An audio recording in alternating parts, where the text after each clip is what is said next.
बैसाख के महीने में नवमी तिथि को माता जानकी का प्रागट्य हुआ है। पृथ्वी से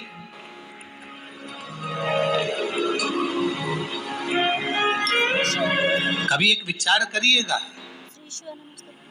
कि नरसिंह अवतार बैसाख के महीने में हुआ, कुर्मा अवतार बैसाख के महीने में हुआ, हयग्रीव अवतार बैसाख के महीने में हुआ, परशुराम अवतार बैसाख के महीने में हुआ, माता जानकी का अवतार बैसाख के महीने में हुआ। आखिर बैसाख के महीने में, माधव महीने में इतनी महत्वता क्यों?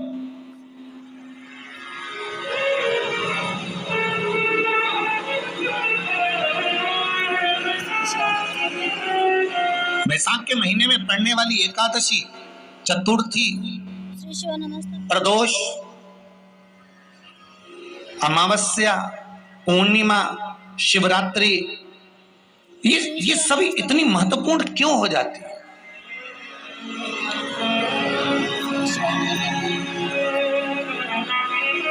इसकी महत्वता इतनी प्रबल क्यों हो जाती है?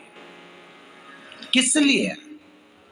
क्योंकि बैसाख का जो महीना पड़ता है, सूर्य की संपूर्ण तपन, सूर्य देव अपने पूर्ण तेज के साथ में मृत्यु लोक के निवासियों पर, चाहे जलचर हो, थलचर हो, वायुचर हो, चाहे जो जीव हैं, उस पर जब किरण फेंकते हैं तो संसार का जो मनुष्य है उस पर जब ताप पड़ता है तो ताप पड़ने के कारण उसके मुख से भगवान का नाम निकल ही जाता है, स्मरण नाम निकल ही जाता है। जब उसके मुख से भगवान का नाम निकलता है तो वो भगवान की शरणागति खुद ग्रहण कर लेता है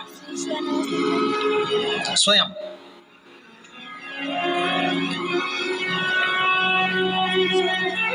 शरणागति ग्रहण कर लेना। बैसाख की पोथी पढ़ते हो आप लोग? आप में से अगर कोई पढ़ता हो बैसाख महीने की पोथी, तो उसमें एक वर्णन आता है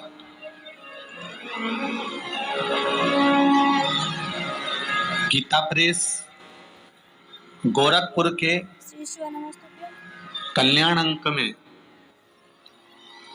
भी आप ये पावन बैसाख चरित्र श्रवण कर सकते हैं। उसमें बैसाख महीने की पोथी में 10वें दिवस की कथा में 10वें अध्याय में एक व्याध और शंख मुनि का चरित्र आता है।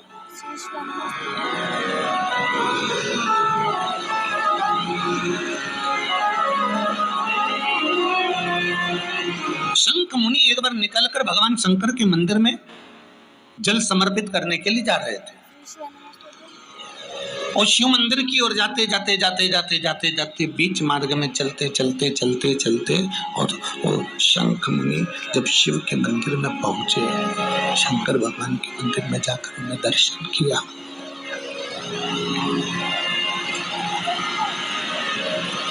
जल का पात्र उठाया और वो जल का पात्र उठाकर जब भगवान शिव को समर्पित कर रहे थे तो उसी समय जल का पात्र उठाकर जब शंकर भगवान को समर्पित करा गया और शंख मुनि निकलकर जब बाहर आ रहे थे, आते आते शंख मुनि के मन में एक भाव उत्पन्न हो गया कि जब हम भगवान शिव को कुछ वस्तु समर्पित करते हैं तो उसका फल, उसका पुण्य फल हमें कितने समय में प्राप्त होता है। ये शंख मुनि के मन में एक विचार जागृत हो गया, शंख मुनि के मन में एक भाव जागृत हो गया। एक लोटा पानी जो भगवान शंकर को समर्पित करता है, मरने के बाद तुम्हारी औलाद तुम्हारा किसी पवित्र नदी में तर्पण करे ना करे, तुम्हारा शिव को दिया हुआ जल तुम्हारे खाते में पहुंच जाता। आपने जो शंकर भगवान को एक लोटा जल दिया है, शिव जी को एक लोटा पानी चढ़ाया, शंकर भगवान को एक लोटा जल समर्पित करा है, शंकर भगवान को एक लोटा जल अगर आपने दिया है तो वो आपके खाते में पहुंचेगा जरूर, ये निश्चित है, पक्का है।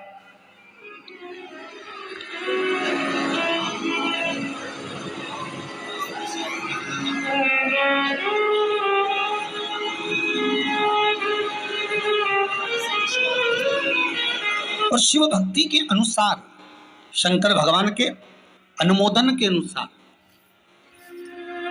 पहले भी कथा में कहा, आज फिर कह रहे हैं, आप जब शंकर भगवान को 1 लोटा जल समर्पित करते हो तो वो 33 कोटि देवताओं के हिस्से में चले जाता है, 1 भाग पितरों के हिस्से में चले जाता है, 1 भाग आहूतों के हिस्से में चले जाता है, 1 भाग वाचुकों के हिस्से में चले जाता है। आपने जो भगवान को दिया वो धीरे धीरे धीरे धीरे धीरे धीरे धीरे बढ़ता चले जाता है, भगवान के धामों में पहुंचता चले जाता है।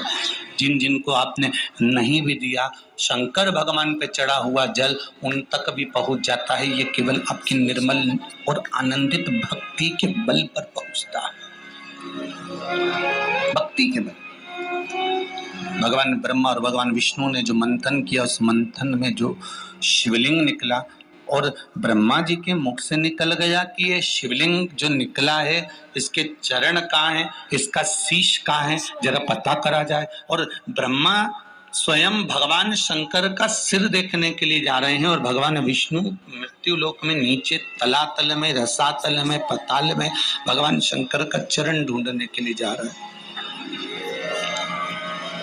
भगवान शिव का चरण।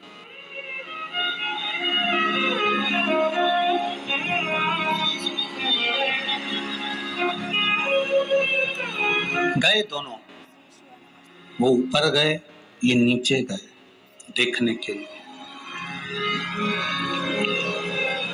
कई लोग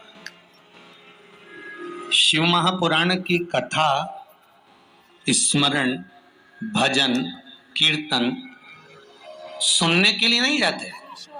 मंदिर में कई लोग भगवान शंकर पर जल चढ़ाने नहीं जाते, कई लोग ये देखने के लिए जाते हैं कि कौन आया कौन नहीं आया, किसने सुना और किसने ना सुना, किसने धारण करा किसने ना करा।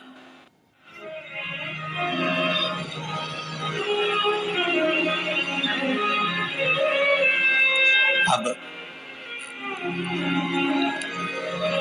ब्रह्मदेव ऊपर गए, इतने ऊपर पहुंच गए, इतने ऊपर पहुंच गए, इतने ऊपर पहुंच गए कि उनके भीतर अभिमत्ता, अहंकार थोड़ा थोड़ा समाहित होने लगा, और उन्होंने केतकी के पुष्प को तोड़ लिया और केतकी के पुष्प से कहा कि तुम नीचे चलो मेरे साथ में, भगवान विष्णु के सामने चलकर कह देना कि मुझे भगवान शंकर का शीश मिल गया।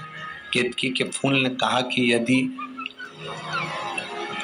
मैं झूठ बोलूंगा तो वो श्रेष्ठता कैसे रहेगी,